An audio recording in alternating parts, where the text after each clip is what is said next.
मौजूदा हालत द्विपक्षीय में सत्ता पक्ष मजबूती से आगे बढ़ रही है। शांत किशोर की सभाओं में भीड़ दिख रहा है, वाइब्रेशन में रहती है भाजपा। अच्छा, उनके पुत्र को राजनीतिक प्रवेश मिलेगा और 5,000 वोट काटने वाले, 3,000 वोट काटने वाले, 2,000 वोट काटने वाले कम से कम 3 से 4 पार्टियां।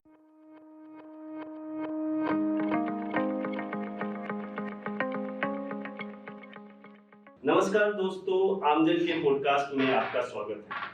मेरा नाम है आलोक और आप जहां पे जुड़े हुए हैं और जिस पॉडकास्ट से जुड़े हुए हैं, यहां हम बात करते हैं आम जनता से जुड़े हुए मुद्दों की। आज हम जो चर्चा करने वाले हैं उसका विषय है आज की बिहार में राजनीतिक परिस्थिति। इस परिस्थिति पे चर्चा करने के लिए हमारे साथ इस चर्चा में जुड़े हुए हैं कुंदन किशोर जी, जिनका 10 से 15 साल और 20 सालों का अनुभव रहा है राजनीति और समाज सेवा में। आज भी कई समाज सेवी संस्थाओं के साथ जुड़े हुए हैं और लगातार काम कर रहे हैं इस क्षेत्र में। कुंदन किशोर जी, आपका स्वागत है आमजन के पॉडकास्ट में। बहुत बहुत धन्यवाद आलोक बाबू। तो मेरा ये पहला सवाल जो होगा आपसे कि आज की बिहार की राजनीति, जो चुनाव का समय आया हुआ है, 2025 का चुनाव है, तो इसमें आज की परिस्थिति क्या है? देश की जैसे दो पक्षीय धारा में देश बटा है, बिहार भी कमोबेश दो पक्षीय धारा में ही बटा हुआ है। एक पक्ष जो सत्ता में है और एक विपक्ष में है। जदयू और भाजपा गठबंधन सत्ता में है, इसलिए मजबूत दिख रही है जी। और राजद गठबंधन सत्ता से बाहर है कांग्रेस के साथ, इसलिए वो थोड़ा सा बैकफुट पे दिख रही है। लगातार जो घोषणाएं हुई हैं, इसने भाजपा और जदयू गठबंधन को लीड में डाल दिया है। इसके एवज में इंतज़ार कर रहे हैं कि कांग्रेस और राजद का जो गठबंधन है, महागठबंधन, ये क्या ऐलान करती है। अभी टाइम भी है, ऐसा नहीं कहना चाहिए कि पीछे चल रहा है, वो तैयारी में लगे होंगे। तो देखना पड़ेगा कि वो क्या लेके आते हैं। खास करके जो बिजली फ्री का मामला है, बहुत गहराई से लोगों में जा रहा है। उसके बाद इंफ्रास्ट्रक्चर लेवल पे जो बिहार में काम हुआ है, वो भी बहुत सार्थक रूप से भाजपा की तरफ जा रहा है, जदयू की तरफ जा रहा है। तो मेरा ये मानना है कि अभी आकलन करना बहुत मुश्किल है, लेकिन मौजूदा हालात में अगर आप बात करेंगे तो निश्चित रूप से सत्ता में होने के बाद और कई घोषणाओं के बाद, कई मजबूत घोषणाओं के बाद, जैसा मेट्रो बिहार में स्टार्ट होने वाली है और जितने ज़ोर शोर से उसका काम हो रहा है, मुझे लग रहा है कि चुनाव से पहले उसको हरी झंडी दिखाकर नीतीश कुमार उस बोर्ड पे अपना नाम लिखवा लेंगे। तो ये एक बड़ी अचीवमेंट होगी। और इंफ्रास्ट्रक्चर लेवल पे तो सारे लोग जानते हैं कि बिहार में अच्छे काम हो रहे हैं। तो कुल मिला के अभी मौजूदा हालत द्विपक्षीय मतलब कि जैसे देश में चुनाव होते हैं, एनडीए वर्सेज महागठबंधन है, एनडीए वर्सेज कांग्रेस कह लीजिए, इंडिया का एनडीए वर्सेज इंडिया या फिर इंडी गठबंधन, जो भी आप बोलते हैं उसको। तो बिहार में भी आपकी नज़र से द्विपक्षीय चुनाव होने वाले हैं, जिसमें एक तरफ एनडीए जो कि नीतीश कुमार के नेतृत्व में लड़ा जाएगा और दूसरी तरफ जो हमारे महागठबंधन है, जिसके नेता लालू यादव या फिर तेजस्वी यादव होंगे। मेरा दूसरा सवाल आपसे ये है कि ये दोनों पार्टियां तो हैं, लेकिन बिहार में और भी कई अन्य पार्टियां जो है जो चुनावी मैदान में उतर रही हैं। आप मुझे उनके बारे में थोड़ा विस्तृत बताएं कि कौन कौन सी ऐसी पार्टियां हैं जो बिहार में अपना दमखम इस बार दिखाने के मूड में। पॉडकास्ट का जो सबसे मज़ेदार पार्ट है वो यही है। ये सवाल बहुत मज़ेदार है। एक आश्चर्य का बात यह है कि बिहार की जो सत्तासीन पार्टी रही या जो सत्ता में है, पिछले 30 साल का रिकॉर्ड उठा के देखिएगा, या जो नेशनल पार्टी बिहार में फाइट कर रही हैं, पिछले 30 साल के रिकॉर्ड में ये चारों पार्टियां मिलके 243 सीट पे अपने कैंडिडेट को नहीं खड़ा किया। अच्छा, कभी भी नहीं? कभी भी नहीं। सिर्फ एक पार्टी है जो पिछले 5 चुनाव से लगातार 243 सीट लड़ रही है। कौन ऐसी पार्टी है? बसपा। अच्छा। अरे वाह। इस बार आम आदमी पार्टी भी ताल ठोके हुई है कि मैं भी 243 सीट पे फाइट करूंगा, लेकिन उसका भाव भंगिमा देख के नहीं लग रहा है। क्योंकि आम आदमी पार्टी को जो मैंने दूसरे राज्यों में लड़ते हुए देखा है, वहाँ मतलब भीड़ हो जाती है, युद्ध युद्ध जैसा माहौल बनाता है आम आदमी पार्टी। अच्छा। भले जीते नहीं जीते कोई फर्क नहीं पड़ता, लड़ता बड़ी ईमानदारी से है आम आदमी पार्टी। और तीसरी है प्रशांत किशोर।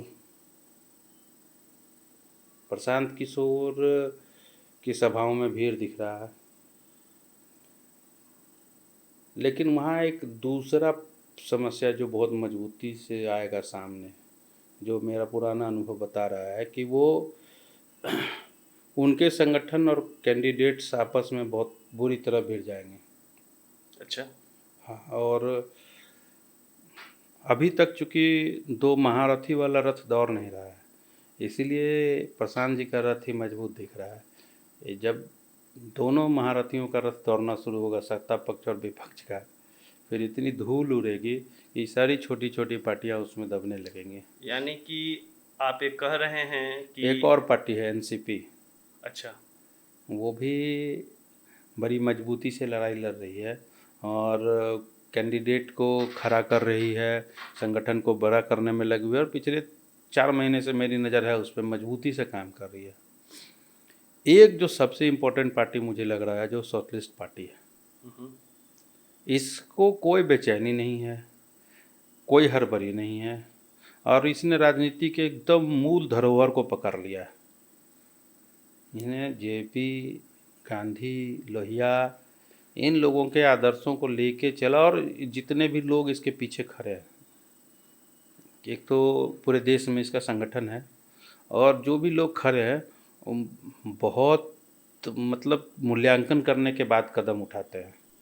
तो मुझे डर है कि अगर ये आएगा तो जैसे आम आदमी पार्टी ने धूम मचा दिया था दिल्ली में, वैसे ये भी धूम मचा देगा पूरे बिहार में। तो ये कहना मुश्किल है कि पार्टी जो नई नई पार्टियां हैं वो क्या करती हो, तो चुनाव के बाद ही पता चलेगा। बिहार में सोशलिस्ट पार्टी ऑफ इंडिया का भी संगठन उतना मजबूत नहीं है जितना हो सकता है कि देश के दूसरे देश में हो, देश के अलग दूसरे राज्य में हो, लेकिन यहाँ पे अभी संगठन बहुत मजबूत नहीं है।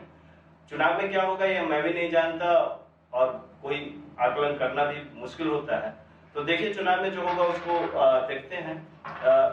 इसके अलावा हम बात करते हैं जो आप बात बोल रहे थे भीड़ की, मतलब कि आपके अनुसार ये आप कह रहे हैं कि प्रशांत किशोर जो जनसुराज पार्टी है अभी जो भीड़ दिखा रही है, जब सेंट्रल पार्टियां एनडीए और महागठबंधन अपना भीड़ दिखाना शुरू करेगी तो ये जो भीड़ दिख रही है वो उसके रिस्पेक्टिवली या उसके उसके रिस्पेक्टिवली जो है वो कहीं नजर नहीं आएगी और लोगों को आगे वाला ही भीड़ जो बड़ा बड़ा भीड़ जो दिखता है, बड़ी बड़ी रैलियां जो दिखती है वही दिखाई देगी और इसका असर जनता पे दूसरा होगा जो भीड़ जुटाने से कुछ नहीं होता है। देखिए, एक सिंगल दुकान में और मेले में क्या फ़र्क होता है आप समझते नहीं? दुकान कहीं है, 4 दुकान और कहीं मेला लगा हुआ है, तो फ़र्क तो होगा। मोदी जी प्रशांत किशोर से बड़ा नाम है, तेजस्वी जी प्रशांत किशोर से बड़ा नाम है, राहुल गांधी प्रशांत किशोर से बड़ा नाम है। तो अगर जनता ऑर्गेनिक रूप से अगर आ रही है, आप खरीद के नहीं मंगा रहे हैं, बस बेच के नहीं मंगवा रहे, ऑर्गेनिक आ रही है, तो उनमें भी आएगी। तो ये तो बहुत कॉमन सी बात है। दूसरी बात क्या है कि जनसुराज का जो भीड़ है वो ऑर्गेनिक नहीं है।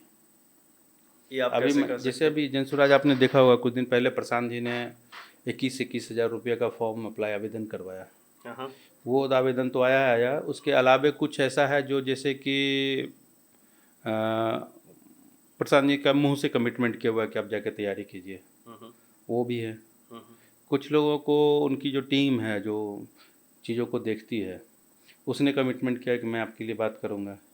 तो कुल मिला के एक विधानसभा में 5 से लेके विधानसभा के अनुसार 5 से लेके 20 तक कैंडिडेट हैं जो अभी तैयारी कर रहे हैं।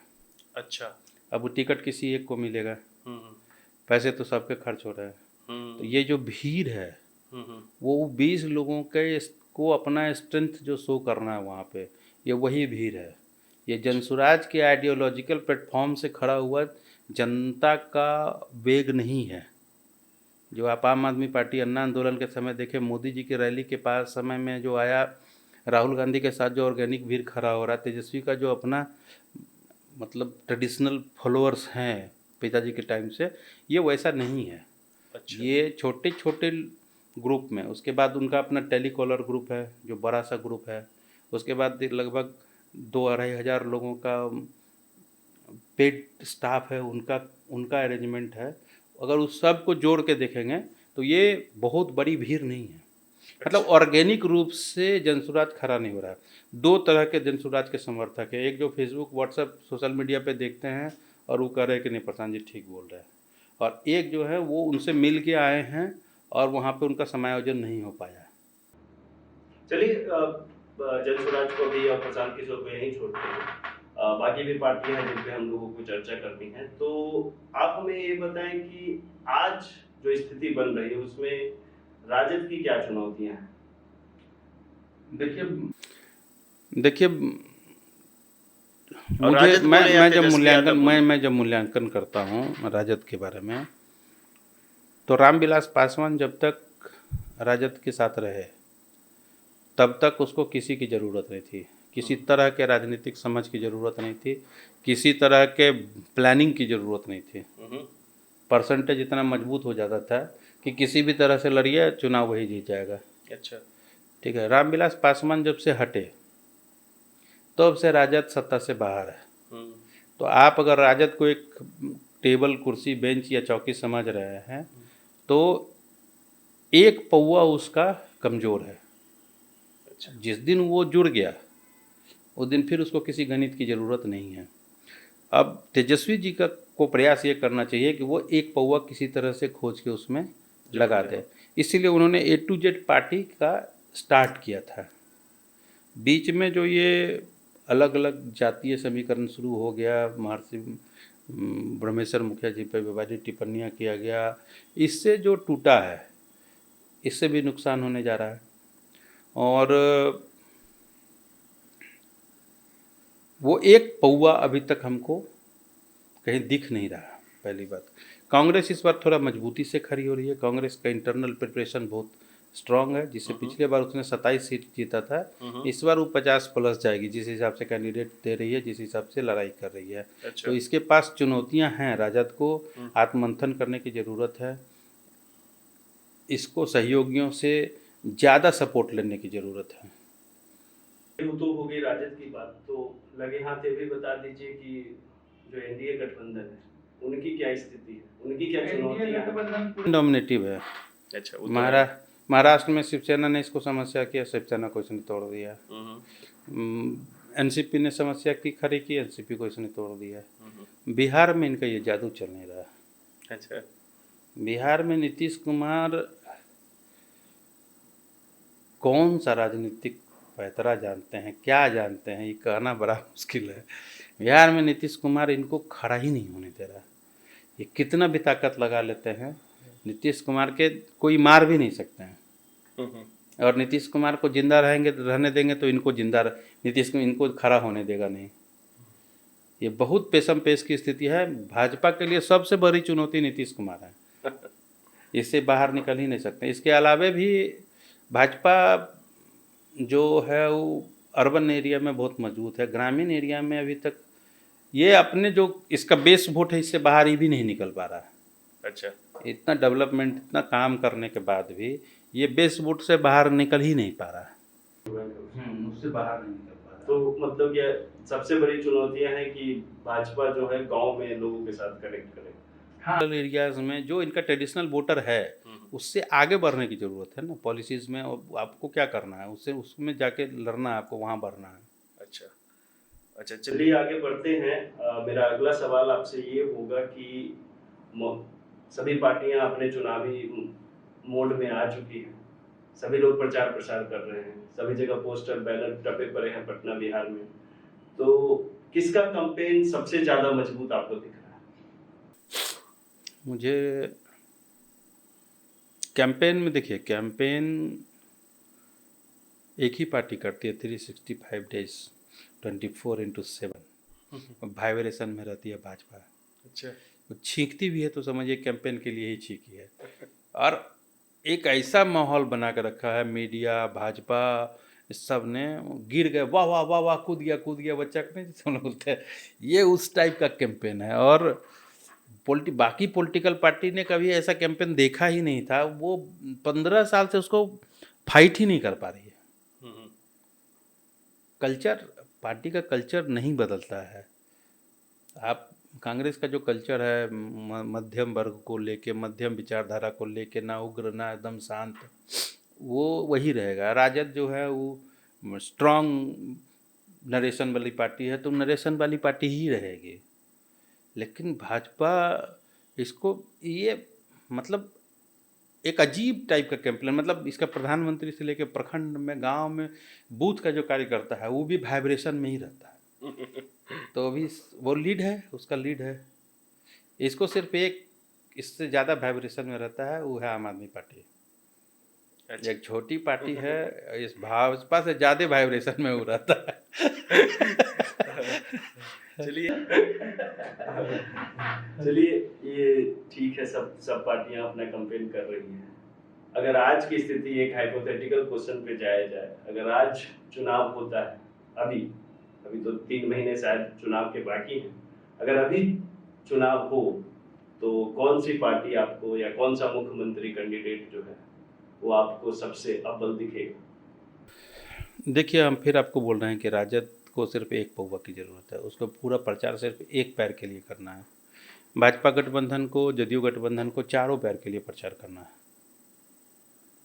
इसके बावजूद भी लगातार जो मुख्यमंत्री के तौर पे नीतीश कुमार का विज़न है, नीतीश कुमार जिस तरह से मतलब चौंका देने वाले योजनाओं को लेके आ रहे हैं, अभी तो एज में सत्ता पक्ष है, एनडीए गठबंधन जो भी अभी है, एनडीए गठबंधन जो भी अभी है, और मुख्यमंत्री नीतीश कुमार ही दिखाई पड़ रहे हैं आने वाले मुख्यमंत्री। मुझे आपके मुस्कान कुछ और बता रही है, मुझे नहीं दिख रहा है। मुझे नहीं दिख रहा है। अच्छा, नीतीश कुमार को जो मैं देखता हूँ, तो हम भी तो उतने बड़े लोग नहीं हैं कि राजभवन में मेरा जाना आना हो। जो हम देख पा रहे हैं, तो स्वास्थ्य उनका हमको बहुत अच्छा नहीं लग रहा, खास करके मानसिक स्वास्थ्य की अगर बात करेंगे तो कुछ तो समस्या है। फिजिकली भी नीतीश कुमार हमको नहीं दिख रहे हैं बहुत अच्छे, जो अगले 5 साल तक सत्ता को लेके चलेंगे। तो ज़्यादा संभावना मुझे ये लग रही है कि उनके पुत्र को राजनीतिक प्रवेश मिलेगा। 2-4 फोटो एक दो जगह मैंने जो इस हिसाब से देखा है, हमको लग रहा है कि भाजपा इस बात के लिए तैयार हो गई है कि नीतीश जी के बेटे को सीएम बनाएगा। चलिए, ये तो अनुमान लगाना हुआ। तो जिस वंशवाद की लड़ाई भाजपा लड़ते आ रही है, हाँ, उस वंशवाद को खड़ा करने के लिए वही जिम्मेदार होगी, क्योंकि नीतीश कुमार के बेटे ने अभी तक दावेदारी नहीं की, जदयू ने उसके लिए कैंपेन नहीं किया है। आप बात को समझिए, जदयू ने कैंपेन नहीं किया है, नीतीश कुमार ने दावेदारी नहीं ठोकी है, उस पर गठबंधन में टकराव नहीं हुआ, और सीधे उसको अगर आप सीएम बना देते हैं, ये जिम्मेदारी किस पे गई? वंशवाद को खड़ा कौन किया?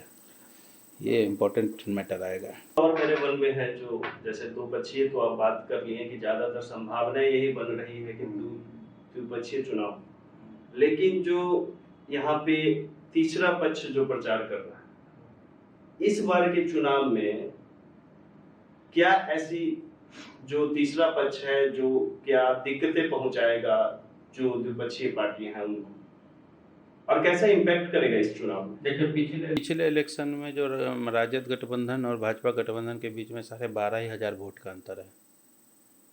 आप अगर गौर कीजिए, 243 सीट में 12,000 वोट का कोई मीनिंग ही नहीं बनता है। अच्छा, बहुत सारा सीट ऐसा था जिसमें लगभग 500 का मार्जिन था। 2000 के मार्जिन में भी कम से कम 30 से मैंने टोटल 50-60 सीट लगभग था जो 5000 तक के मार्जिन का था पिछले चुनाव की बात पिछले चुनाव में। इस बार 5000 वोट काटने वाले, 3000 वोट काटने वाले, 2000 वोट काटने वाले कम से कम 3 से 4 पार्टियां हैं। अगर इसे ही जोड़ लीजिए तो 10 से 15,000 वोट कटेगा। सही बात है। अगर कहीं लोजपा लड़ गई, जिस पे अभी तक हमने नहीं बात किया है, लोजपा अगर लड़ गई तो 15 से 20,000 वोट कटेगा। और अगर ऐसा हो गया तो बड़ा मुश्किल है कहना कि मतलब कोई भी विश्लेषक नहीं बता सकता है कि ऊँट किस करवट बैठेगी। अगर घुमा फिरा के देखा जाए तो 2025 का बिहार चुनाव जो है वो इंटरेस्टिंग तो होने वाला है। एक और मामला बनता है, ये जो इलेक्शन कमीशन का जो ये आया है वोटर लिस्ट में सुधार का मामला, ये क्या गुल खिलाएगा, फाइनल लिस्ट क्या बन के आएगा, वोटिंग क्या होगी, कौन लोग वोटिंग से बाहर हो जाएंगे, क्योंकि मैसिव काम है, बहुत 9 करोड़ लोगों के डाटा को मैनेज करने का बात है। और डाटा का जो एंड सोर्स है वो BLO है, मतलब एक जिन हो गया है ये तो ना। BLO है, BLO जो है वो शिक्षक लेवल के कर्मचारी होते हैं। ठीक है, अजीत अंजुम पिछले 4 दिन से पूरा बिहार में घूम रहे हैं। अजीत अंजुम का रिपोर्ट उठा के देख लीजिए। चुनाव आयोग जो दावा कर रही है और जो काम हो रहा है उस दोनों में मतलब कोई मैच ही नहीं है। कहीं कहीं पॉलिटिकल पार्टी के एजेंट बैठ के उस काम को करवा रहे हैं। तो मामला बहुत पेचीदा है। ये अजीत अंजुम पर FIR भी हो गया है। तो ठीक है, मतलब चलेगा। मतलब अभी आप ही समझ लीजिए कि 15 से 20,000 वोट कट जाना या 5 से 10,000 वोट ही कटना, हम कहते 2-2 हज़ार के लिए ही है। अगर लेके आएगी प्रशांत किशोर को कम से कम मुंह दिखाने के लिए भी 5,000 वोट लाना पड़ेगा। इतना पैसा खर्चा करने के बाद अगर 2,000 वोट लाएंगे तो कहीं कोई मैंने गिनती में भी नहीं रह पाएंगे। तो उनको मुंह दिखाने के लिए भी 5,000 वोट बाकी पार्टी अगर काट ली तो 10,000 वोट कट गया। 10,000 वोट बहुत मायने रखता है विधानसभा में। सही बात है। तो बहुत विपरीत परिस्थिति में आ जाएगा मामला। कुंदन जी आपका बहुत बहुत धन्यवाद। आपने आमजन को इतना समय दिया और अपनी बातों को बेबाकी से रखा। आगे भी हम आपसे चर्चा करते रहेंगे, लेकिन इस चर्चा में अगर आपने देखा, सुना और समझा और आपके विचार जो हमें इसमें सुधार ला सकते हैं और इस चर्चा को और वाइब्रेंट बना सकते हैं, तो अपने विचार कमेंट बॉक्स में जरूर करें। आपका बहुत बहुत आभार, धन्यवाद।